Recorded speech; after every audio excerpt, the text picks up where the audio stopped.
My name is Karen Cox. I am the Agriculture and Natural Resources Extension Agent for Ohio County. I work for West Virginia University, and I am your local resource. So for those of you who are in West Virginia, hi. All right, so I'm just going to give you a really brief overview of what's going on in West Virginia. So for those of you who aren't from West Virginia, you can pretty much tell that it's going to be about the same on either side of our border. Being in the northern panhandle, you have a lot of similarities with your neighbors. So I'm glad that such a diverse group is here to hear this information, and I thank you all for coming out. And I recognize that I'm just the side salad for this event, so I will be brief. All right, so here's a map of the current activity here in West Virginia. According to the West Virginia Department of Environmental Protection, where there have been 60,000 permits associated with the Marcellus Shale that have been submitted and approved. And now that's not all for new wells. That includes drilling deeper, capping a well, or even just to explore the area. So the 220 permits are still currently awaiting approval as we speak. I talked to them about 2 days ago to make sure that that was the most up-to-date number here. And you know, everyone always wants to know, well, how long is the boom going to last?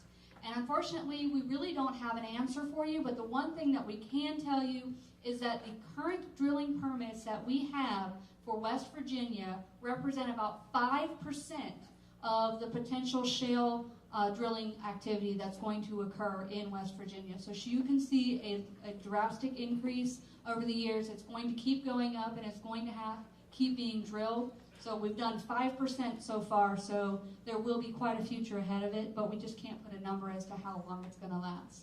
And as Matt was saying, as they increase the technologies, it's going to go even longer. All right, so in 2013, we had 661 Marcellus well drilling permits approved. And as of August of this year, we had 411. So the drilling rate has stayed pretty steady between the 2 years. It's gone up a lot more quickly in Ohio. I'm not sure about the Pennsylvania side of things. But last year we had 2,139 producing wells, and that includes the vertical wells and the horizontal wells. Of the legs that go out from the side of your well in West Virginia, the average length of the horizontal drilling leg is going to be about a mile, and the longest leg that we have reported is almost 2 miles, so they can go out pretty far. I apologize, I'm going to bore you with statistics for a little while. Current activity up in the northern panhandle, this just shows the liquids production, and last year we produced 4,684,729 barrels, and so that's about 42 U.S. gallons per barrel of just the liquids pulled off of our wells. Our top producing counties for the liquids were Ohio County, which is where you are now, Wetzel County, and then Marshall County. So we are in the wet area, so as Matt was saying, it's something that's very sought after right now. And our top operator for the liquids production was Chesapeake Energy Appalachia. I'm sure some of you here have a royalty stub from them. They produced about twice the amount as the closest runner-up. So as far as the gas production, you can see it a little more common down in the central part of the state, in Harrison, Tyler, and Wetzel counties. And for that, we produced about 541.3 billion cubic feet of gas last year. Our top 2 companies producing gas in West Virginia for dry gas were Antero Resources Corporation and Chesapeake Appalachia. So those are your 2 big players right now. Everyone asked about Utica and what's it going to bring, and it's still, as he said, in the exploratory phase. We do have 1 active Utica shale well. It's up in Brooke County, and last year it produced 832 million cubic feet in just between June and December. So it is a good producing well. There are 9 wells that have been approved and are in some form of development. Those are the orange dots, if you can see the colors in the back. And then there's 2 more that are in the permitting process. So it is being explored, and they are starting to see some results from it. This is an aerial photograph. Unfortunately, there's not going to be a lot of light for seeing this one. I just wanted to let you see some of what the laterals look like as they went through the state. This was found on, this is available on Google Earth through SkyTruth. So this is something that you can access if you have a good internet speed, and if you need help accessing it, just give me a call. This is a close-up of one of the well pads in Ohio County. There are 6 wellheads on this pad. Each is represented by a different triangle, and you can see the laterals coming out away from that particular well pad. So you can go close up and find out what's going on your property and get a better understanding of how the drilling is happening.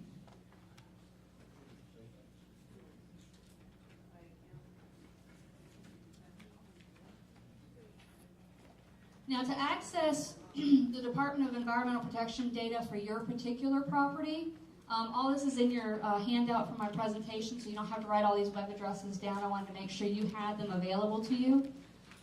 You would go to the Tagus webpage.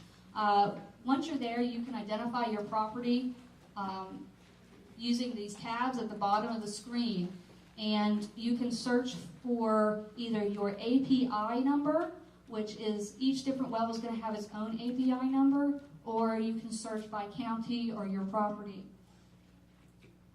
So you're going to do an attribute search, and the easiest one is to go by county and then just scroll down till you find your particular properties or your wellheads.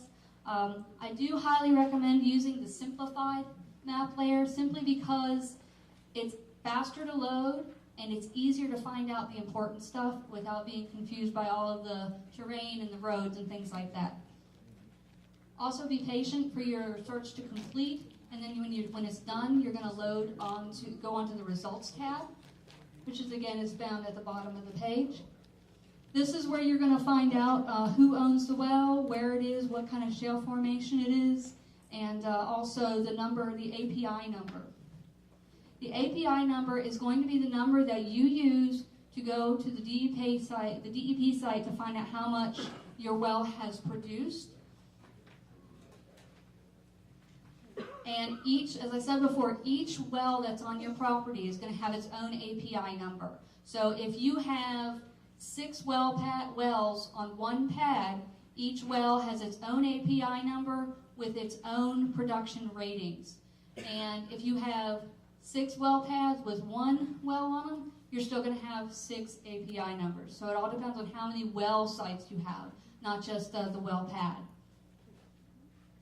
Once you're there, you can hold your mouse over it. You can get a little graph showing the production from the lifetime of the well. The gas production or liquids production is available, and it goes back for the life of the well. For this particular example that I'm showing, the gas production is from 2012 to 2013, and you can see the steady rise.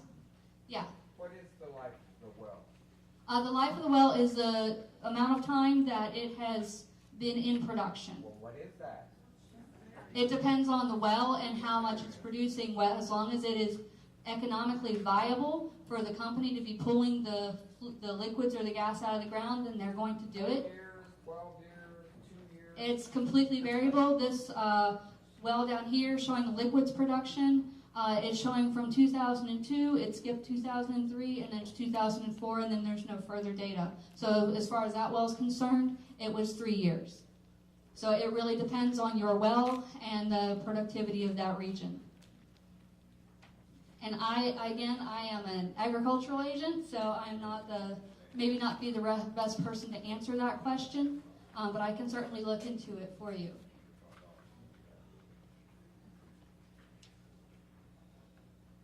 All right, so again, you're going to see the API number on top of the pop-out. That's that black dark number there. You're going to note that down to get the production of your well from the next chart. The DEP oil and gas is where you're going to download the production data. Now, West Virginia will give you the production data, but they only require the gas companies to submit it on an annual basis. And that is what our legislature has decided. And so that's why you're not going to see any 2014 production data until it's well into 2015. It is not due to be submitted to the Department of Environmental Protection until March of 2015.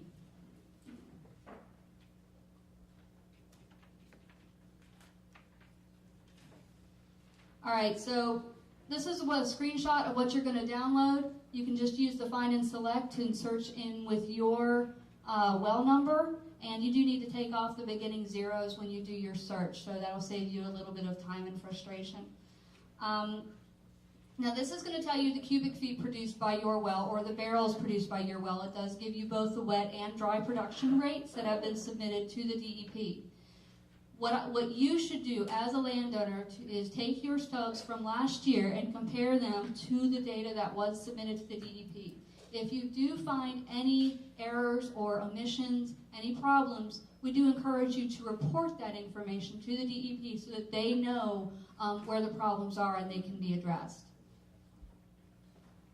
Now, another thing is this form's only going to tell you one part of the equation in estimating the value of your royalties, and that's the volume.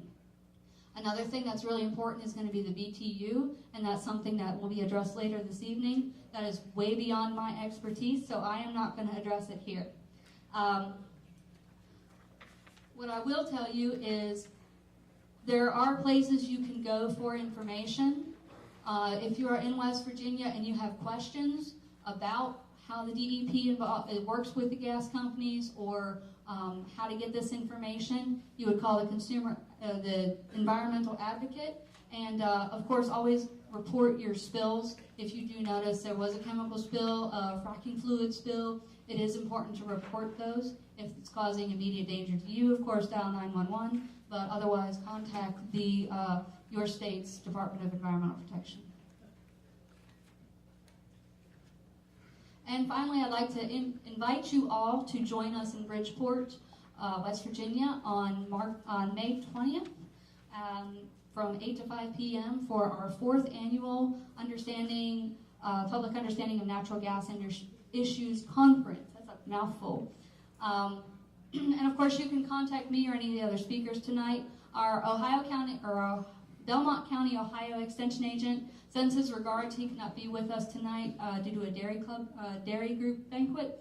But he did send his business card, so if you are in Belmont County and you do want to contact for the extension agent there, you can get that or my business card or Matt's business card up here at the end of the evening. And with that, I'm going to give this back to Matt, and thank you very much.